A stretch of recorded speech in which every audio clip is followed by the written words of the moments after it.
Hey guys, welcome back. Thanks for joining me for another video. So this week I wanted to do a video on what happens if you continue a relationship with someone who's narcissistic, because I get a lot of questions from people that say, I am just finding out that I think my partner might be narcissistic, or I 100% know after 20 years that this person is narcissistic. And so at this point, you have already done the Googling, you have already done the researching, you're kind of like at the point where you have accepted that this person definitely has NPD.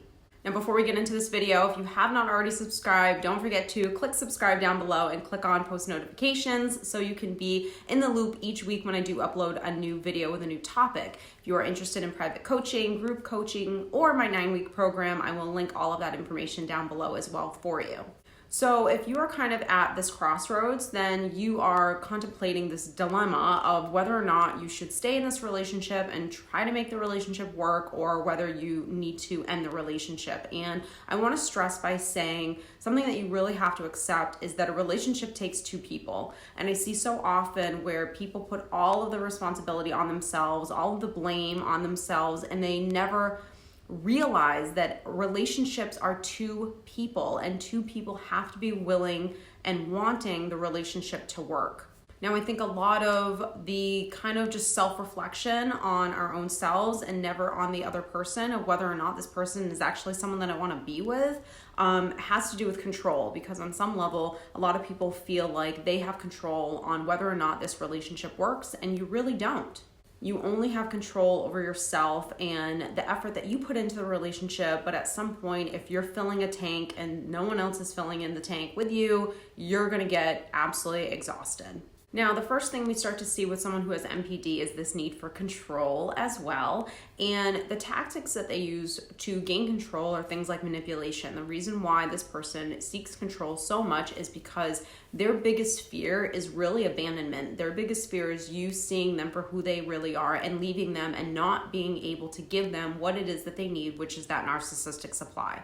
So right now you might be walking on eggshells, or quite frankly, you just don't know whether or not you should leave this relationship. And one of two things is going to happen. Number one, you will stay in this relationship and you will continue to be manipulated and controlled. You will get your sense of love and validation and all of those things from someone else, this narcissist, all things outside of yourself. But you're not going to get them consistently. You're not going to get them when you need them. And that's the danger of being codependent and needing all of those things from someone else, is you have no control over whether or not you're going to get them, and when you do get them, when you need them. And that's why it's so important to be able to do these things for ourselves, because it's just our responsibility to take care of ourselves and not relying on an abusive person to kind of give us that abusive cycle of, okay, I'm going to give you everything that you need, and then I'm going to take it away, and then I'm going to abuse you, and then I'm going to pretend like I'm the best thing ever, and I'm going to come back into your life, and here we go, and we're on that cycle over and over again. So if this is the option for you and you stay in this relationship, you have to accept that you're never going to be able to have a healthy relationship with this person. This person has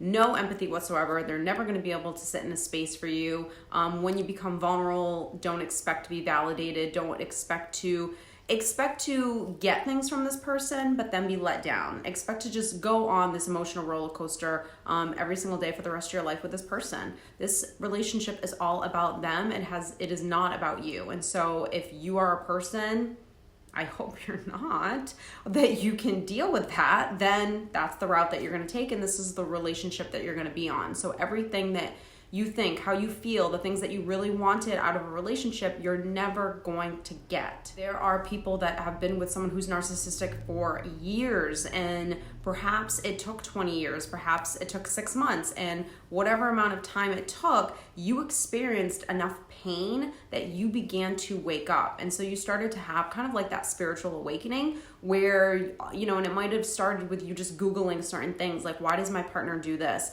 And you became intrigued and wanted to know. And so when you want to know something, you're going to get the answer. So you started getting these answers, and you started to kind of wake up to like what the reality is of your situation, your relationship. And then things begin to change. You begin to change. You begin to grow the more knowledge that you consume. And as you begin to grow, the other person staying exactly where they are, you begin to outgrow someone. And that's sometimes why these relationships with narcissists tend to end.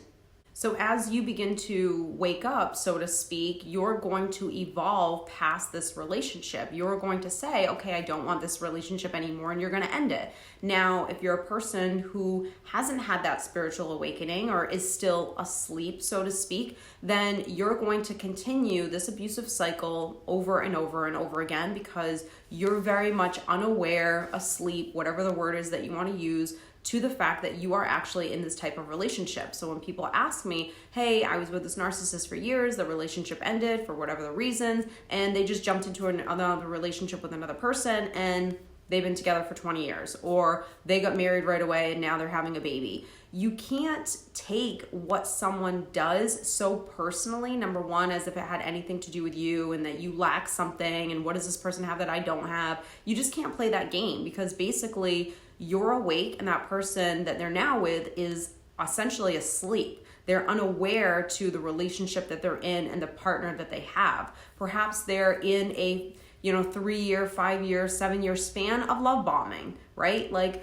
you have no idea where they are in their journey or where they are in their relationship with this person. So now if you're kind of still asleep, or even if you are awake and quite frankly, you just don't have the strength to end this relationship, this is basically the cycle that you're going to experience. If you haven't already experienced it and are aware of it, these are the steps that are going to happen. These are things that are going to happen in your relationship. Number one, you're going to go through love bombing. This is where, like we all know, this person is going to put you on a pedestal. They're going to give you the things that you want to hear, that you want to see, the gifts that you want to receive, whatever it is, right? The validation you want to get, whatever, because they are just grooming you so later on they can do something. That's essentially what love bombing is I'm going to pretend to be the person, Prince Charming, the man of your dreams, the woman of your dreams, in order for me to later on abuse you or manipulate you or control you or be selfish, whatever it is. So if you are a person that's insecure, if you're a person that's codependent, if you're a person that doesn't know how to love themselves,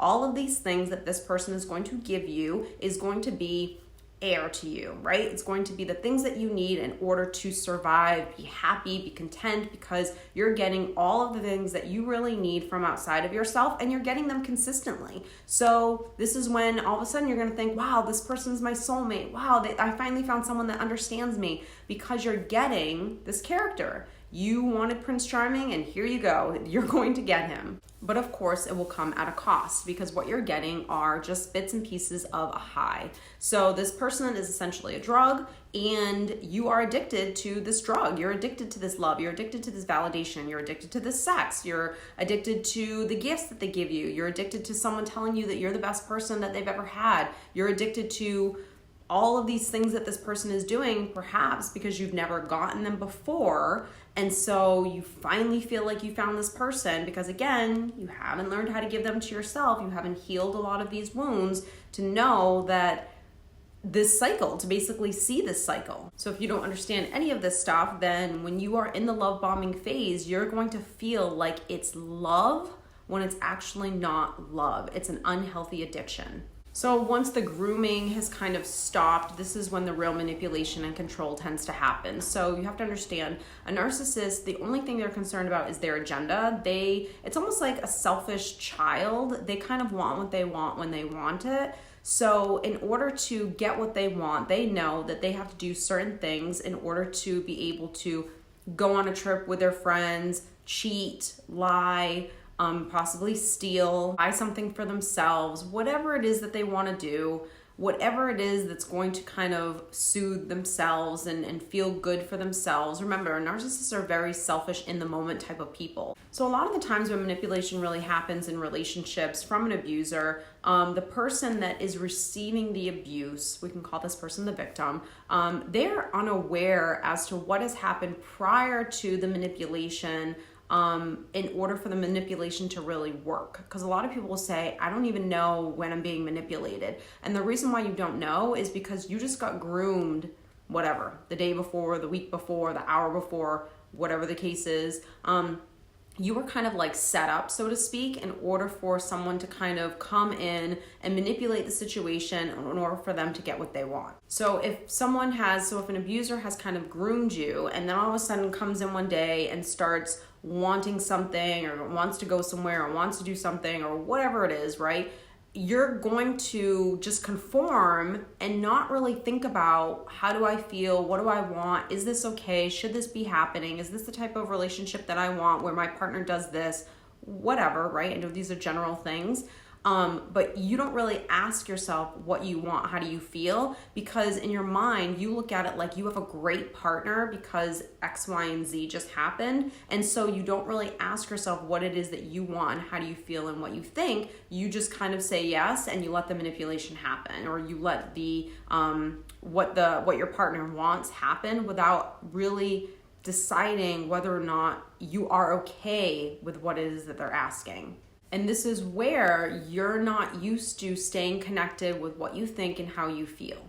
Now, if you start to become a little bit more mindful, and I'm sure that there are periods where this has happened in your relationship where you're not okay with something and you don't want something to happen, then what happens is you begin to get a narcissistic injury where the narcissist is going to get really upset because they're going to look at it like, I just did this, this, and this in order to get this, and now you're not giving it to me. And it's just like a child, it's just like a tantrum. You're going to get, you can call it narcissistic rage just so we can stay on this narcissistic terminology, but really what you're going to get is lashing out, backlash or a tantrum. Now, just like dealing with a child, you don't know what's going to happen. So you've said no, you've kind of put your foot down, or told this person what you think, how you feel, what it is that you want, and you might get a ton of stuff come at you, which is guilt, which is shame, which is, I did this, you need to do this for me. There's a lot of tit for tat in narcissistic relationships. Like with a child, you don't know if you're going to all of a sudden get a tantrum, if you're going to get a child walking away, storming off, telling you that they hate you. Like, you don't know what's going to happen, but you just have to be the self-loving parent and adult to control the situation, hold on to yourself, know that whatever is happening with that child has nothing to do with you. They're just upset because they're not getting what they want, and this is no different.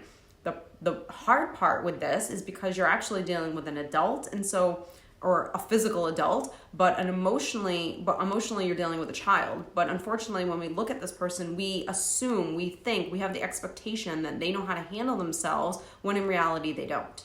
And also, obviously, what a child is going to do in terms of a rage or a backlash or anything like that is going to be not as severe as what could possibly happen from a narcissist. Now, a narcissistic rage can last a few minutes, it can last a few hours, it can last days, it can last months, depending on the relationship. I've known situations with people where perhaps they either were working with a person or even possibly co-parenting with a person, or it's a sister or brother, someone that they really can't escape. And so this rage will go on for years, or this unhealthy behavior of just being very vindictive and wanting to hurt the victim, so to speak, because they're consistently not mirroring back or not giving this person what it is that they want. And so it's a very abusive relationship.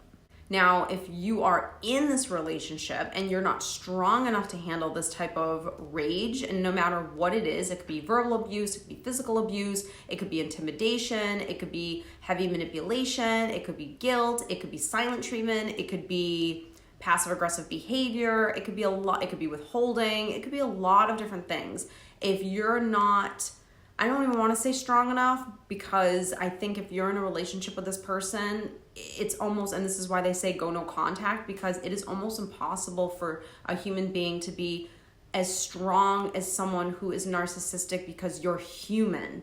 And on some levels, I sometimes don't even think a narcissist is, because they completely lack that emotional gene, that empathy gene, right? They're so severely insecure and fragile on the inside, but that egoic wall is so thick that they can withstand a lot more than you can withstand. And that's why people often say don't go toe-to-toe in a ring with a narcissist, because you're going to lose, because you're a human being, and eventually what you're going through is going to be taxing. It's going to take a toll on you. Whereas for this person, a lot of the rage is just really a game. It's a battle of winning and losing, and a narcissist never likes to lose. So if you are in this relationship, just understand and expect that this is the cycle that's going to happen time and time again, unless you're able to coexist with a person.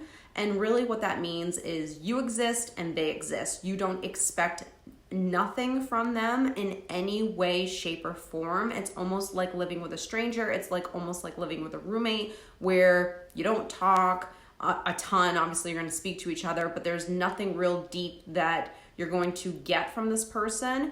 There's very limited sharing. So really what you're having is a severe surface level relationship with this person. And if that's something that you can do, which I don't think hardly anyone can do, maybe you can do it for a few years, but over the course of time, you're going to get very frustrated with this relationship and it's going to be very exhausting. And it's hard as a normal human being that you're living with someone or in a relationship with someone to not let them into your world. So that's why they always say if you're going to end a relationship, you end it and you go absolutely no contact. So I hope you have enjoyed this video. If you did, don't forget to give it a thumbs up. Don't forget to also comment down below and, share these videos and share this channel with someone that you think might really benefit from it as well. I will link my Instagram on the side if you are interested in following me on social media, and I will see you next week.